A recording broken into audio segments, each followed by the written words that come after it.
that is all, I will return to a state of inactivity.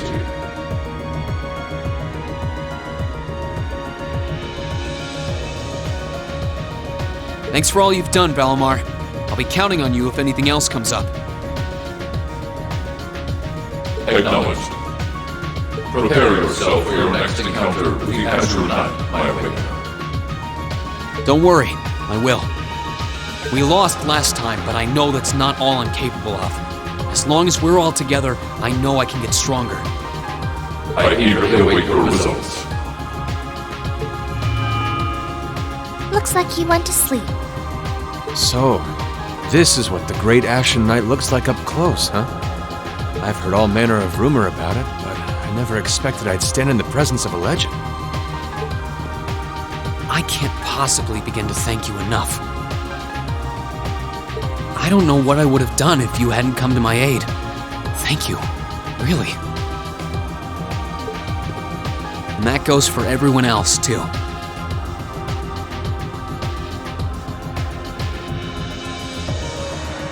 Thanks for coming to rescue me, guys.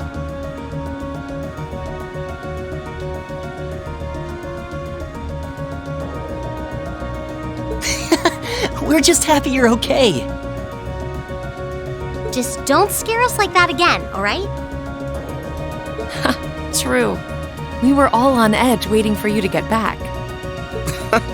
And yet you somehow managed to come out unscathed with Her Highness in tow.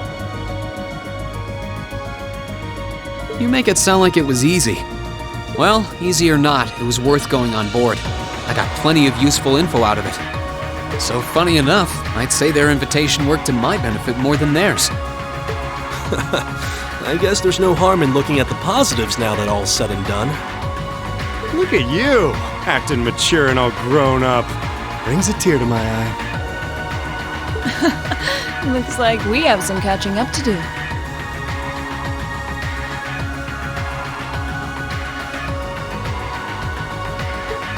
I'd like to follow Rean's lead and extend my thanks to each of you as well. Thank you, all of you. And, dear brother, it's a relief to see you safe and sound. Though I never pictured my great escape would end with you in this airship of all things. We did time our appearance fabulously, if I do say so myself. My only regret is that we weren't able to blow in with a storm of rose petals when we boarded them. Perhaps I should have asked Emma to look into the feasibility of making such a magnificent entrance. Oh man, that would have been so cool! Well, it's probably not impossible. Now you're just being silly. Sounds about right for our prince. Well, at the very least, I'd say we're clear of any immediate danger. And given this opportunity, I'd like to sit down with you to discuss our situation and exchange any pertinent information.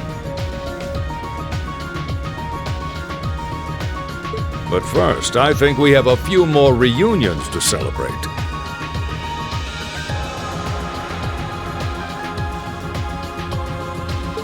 Rean!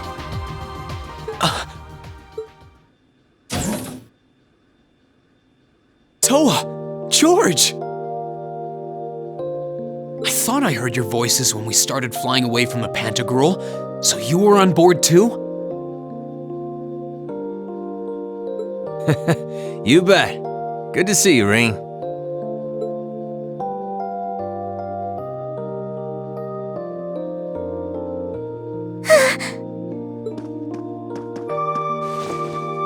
Whoa! It's really you. You're really okay. No sooner had we found out that you were still alive, we got told you had been taken by the Alliance. We've been so worried about you. I'm a real troublemaker, aren't I? Sorry, Toa, but I'm glad to see you and George made it out okay. Everything I've said to you has been at the back of my mind ever since we parted ways in Trista. And it's kept me going every step of the way. So, thank you. Oh.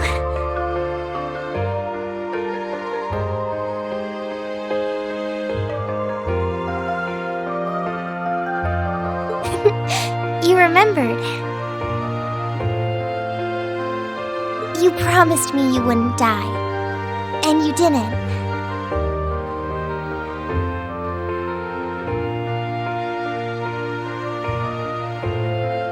We still need to work on that one, but I know you're not the kind of guy who'd go back on his word. See? Rean's a guy you can count on.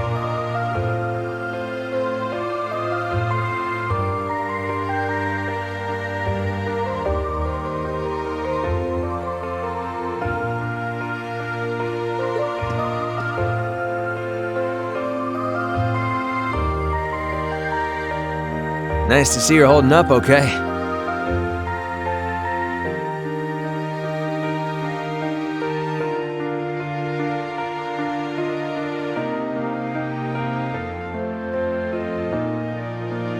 Still can't believe you made it through all that fighting in Trista in one piece, but... well, here you are. Good to see you again, George.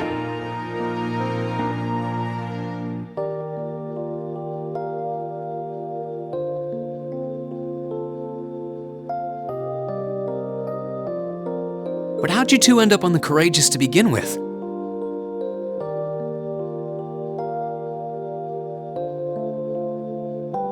We'll bring you up to speed once we all sit down for our meeting. There's a conference room on one of the upper floors. We can meet there when you're ready.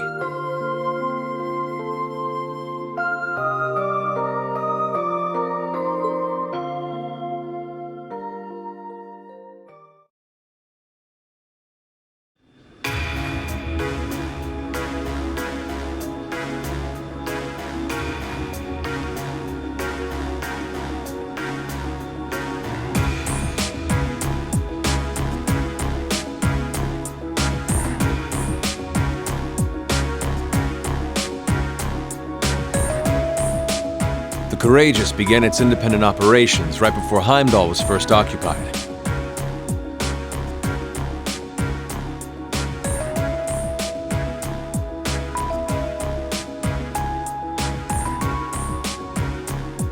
I realized what the Alliance was planning, so I gathered a skeleton crew, met with Viscount Arcade.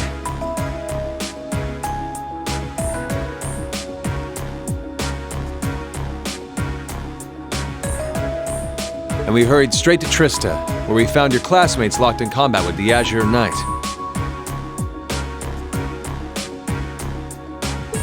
I see. That explains why you were in Trista. I shudder to think what would have happened if not for the Courageous's timely appearance. What have you been doing since then, Father? I hadn't heard anything about your whereabouts until now. Eventually, we were able to shake off the Azure Knight's pursuit. And we've been traveling around the country ever since, preparing to find you and take you on board. George and I haven't been here long. The principal managed to get in touch with the Courageous without anyone noticing and sent us here. He did? I hope he's still alright. By the way, what happened to Major Vander? You two are always joined at the hip.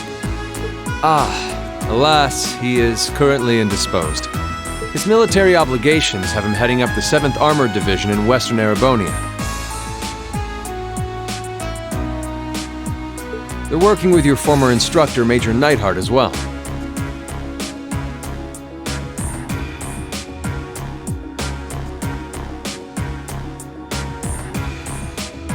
With him too? So he's over in the west now. Huh. I should have known the 4th Armored Division's ace wouldn't get his ass kicked so easily. All right. Dad said he'd heard from him too, remember? Still, the west side of the country contains Marquis Hyarm's Sutherland province, along with Duke Cayenne's Lemaire province. The fighting there would no doubt be even more fierce than it is here in eastern Erebonia. Correct. A large percentage of the Imperial Army's military strength still remains intact. But the Noble Alliance forces' constant attacks have put them at a disadvantage. On top of that, a number of townships in the region have been caught in the crossfire and suffered great losses. That's terrible. I'd heard as much, but it still pisses me off to hear it. With the 3rd and 4th Armored Divisions occupied on the eastern side of the country, one can only assume the Noble Alliance intends to use that as an opportunity to crush the forces in the west. Yeah, but they're not stupid. I bet the army in the west is putting up a pretty good fight by themselves. It's too early to call things just yet. An astute assessment. The situation in the Western Theater could change at a moment's notice. Right. But that means we're uncertain what course to pursue now. And having said that, we have a question to pose to all of you. The question, really. With the whole of the Empire caught in the throes of civil war, what exactly do all of you intend to do from here on out? Us? We were in the midst of discussing that when Rean was taken to the Pantagruel, in fact.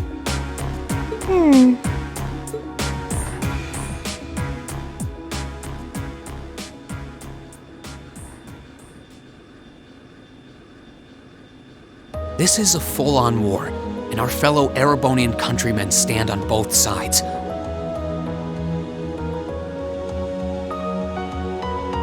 No one here is delusional enough to think that a group of students like us are capable of stopping it by ourselves. Still, during our field studies, we found ourselves up against the problems this nation faces again and again. And because we have that experience, I believe there's a place for us to change things in all this, a part only we can play.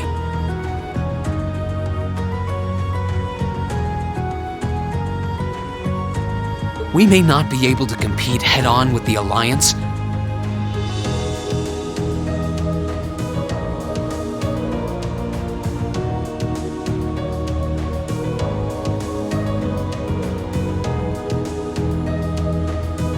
but together, we can move things in the right direction for Erebonia as a whole.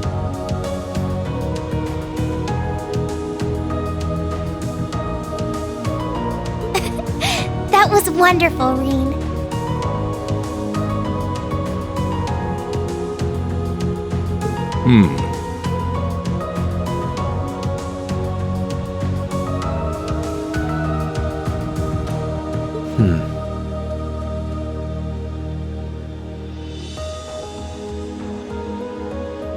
Still, we aren't all gathered here for the same reasons.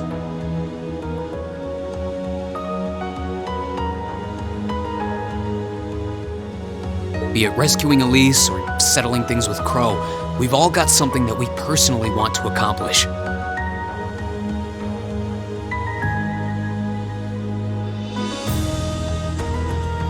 But accomplishing those things won't be possible with the situation as it stands. And that's why, no matter how stacked the odds are against us, or how fierce the fighting becomes,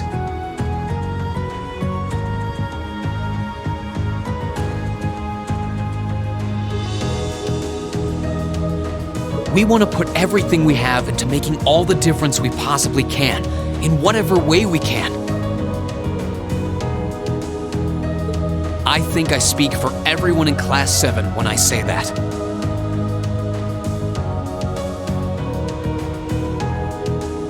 You bet! I agree completely. We may all come from different walks of life, but this time, that can work for us. Exactly. We have something no one else does, and because of that, we can do things no one else can.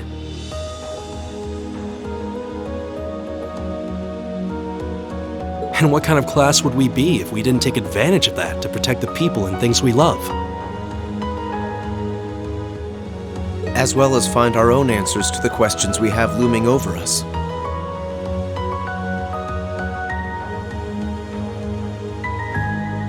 As Rean said, however big or small it is in the long run, we have a place in this war, and we have every intention of following it.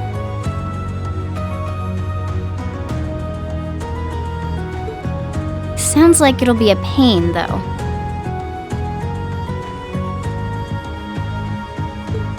No biggie.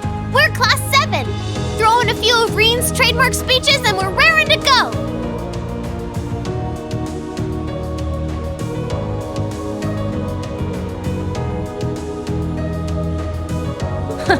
Look at you kids. You all sound like you've really thought long and hard about this.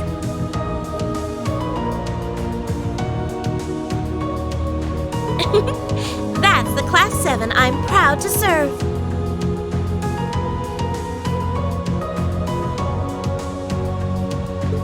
And you guys aren't the only ones who feel that way.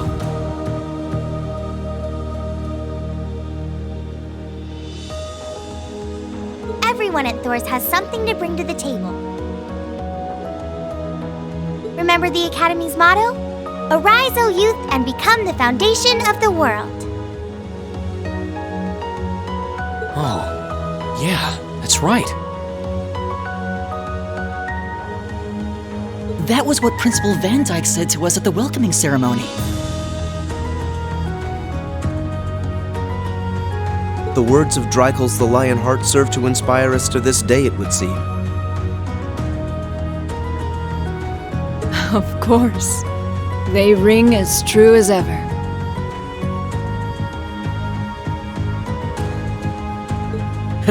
It's like you didn't even have to think about it. You guys just knew. Yeah, you should be proud of yourselves. And it's true that Thor students are scattered all over the country right now.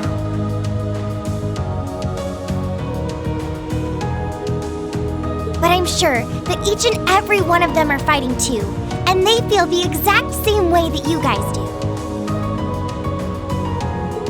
I understand. Your Highness. Indeed. I figured you would have already given it some thought, but I wasn't expecting such a stirring conviction. But I think this at least settles the matter of what course to take. If you would do the honors, Captain. As you wish. We're about to do something neither side would ever expect us to do.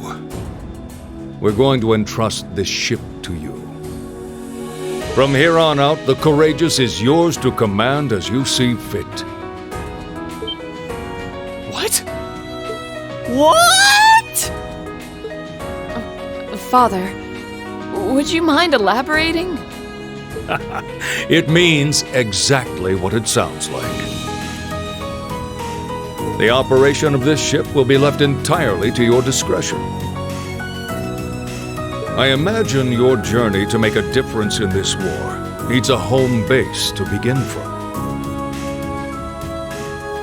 Well, yes, but... But then what will you do? We plan to disembark and make our way to the western provinces.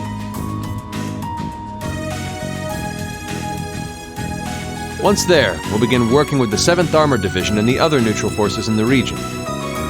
The intention is to ensure that as few innocents as possible are harmed by this conflict. I was actually worried this airship might prove a bit too conspicuous to aid us in pursuing that goal. But with us headed west, we'd be leaving all of eastern Erebonia in your hands. Wow. I see. That does make the most logical sense. Kinda. If we got the Courageous, we could give our third faction some real weight. Neither side could afford to ignore us.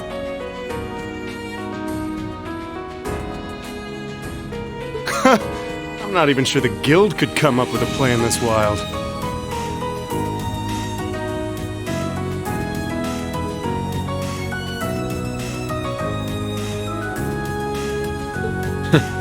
Well, it's fair to say I've learned a lot from the way the Guild's members handle things, yourself included.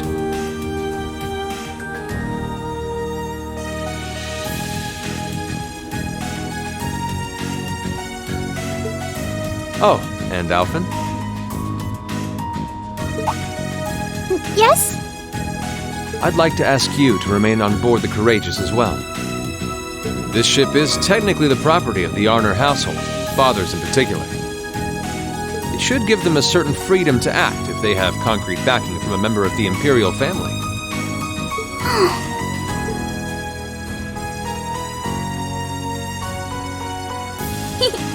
I'd be happy to.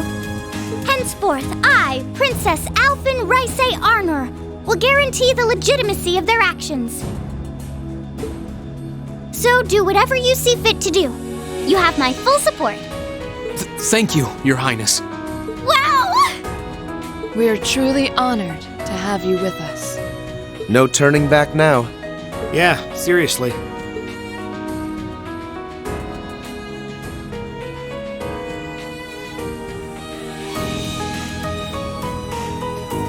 We hereby humbly accept custody of the courageous. Please, leave Eastern Erebonia to us. We'll be counting on you then. I'm looking forward to toasting your future successes.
I'm leaving you in charge of the Courageous' day-to-day operations.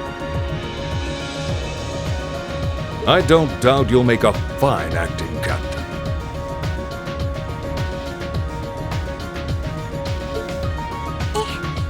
It would be an honor.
Mr. Rean, would you mind accepting this? It's a little something I've always kept with me. I hope it will be of some use to you.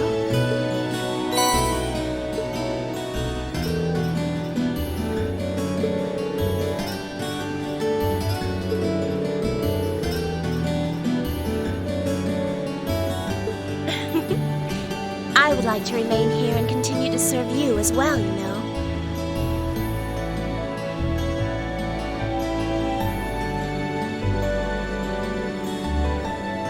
I wish you the very best in the days to come. I'm sure that if you try, you will find a place worthy of you in this world.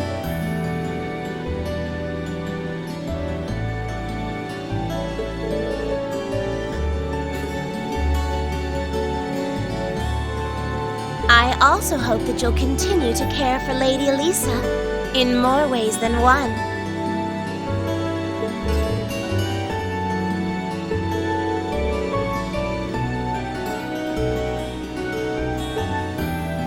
Well then, it's time we bid you all a fond farewell for now. Chin up, Alphen. I'm counting on your charm to keep everyone motivated.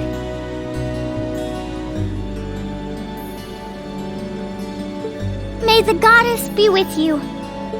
I look forward to the stories you'll have to tell when next we meet, Laura. Good luck, Father.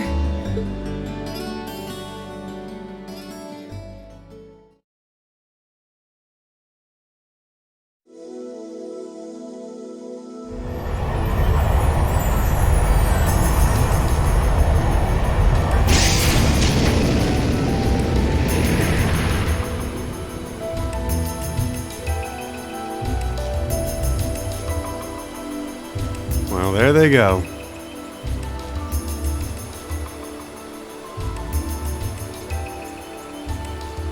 You think they'll be okay on their own? Only the goddess herself knows for certain. Still, with some already calling this a second advent of the War of the Lions, I can only hope they make it through unscathed.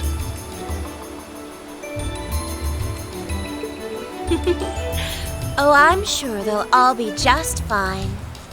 They don't bear the symbol of the horned lion for show. Yes, I suppose you're right. And the same goes for me, too. I can't very well call myself a Thor's alumnus and fail to deliver. Well, well, are we birds of a feather? Proud Thor's graduates unite. I'll be in touch with them plenty in the coming weeks, so don't worry.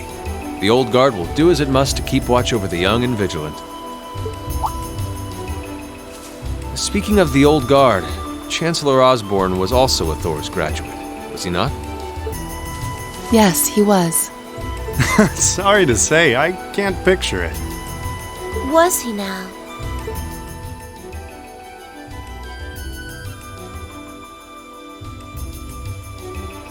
He and I may have had our differences, but I still feel a certain loss with his passing. I'd like to express my condolences to you while I have the chance. I'm afraid I never had the chance to truly get to know him. But there's no doubt in my mind that he was one of the greatest men of our time. Thank you. Still, it must be tough for you with Heimdallr under the Alliance's thumb. Were you able to find out where his funeral was held? Actually... Captain? Is something amiss? It's just that I received a strange report on that very issue.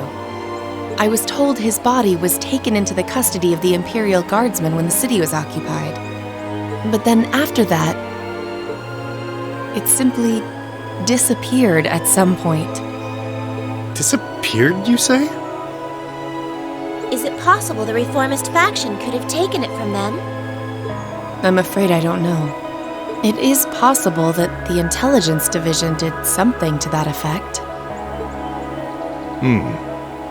A disappearing corpse is certainly cause for concern.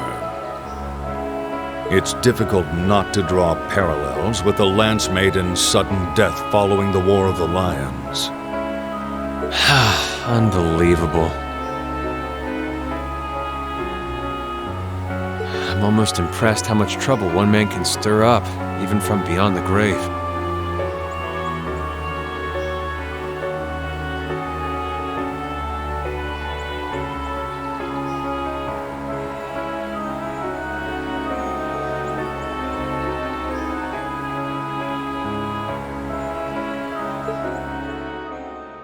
He had so many plots in motion, I doubt even his death put a stop to them all.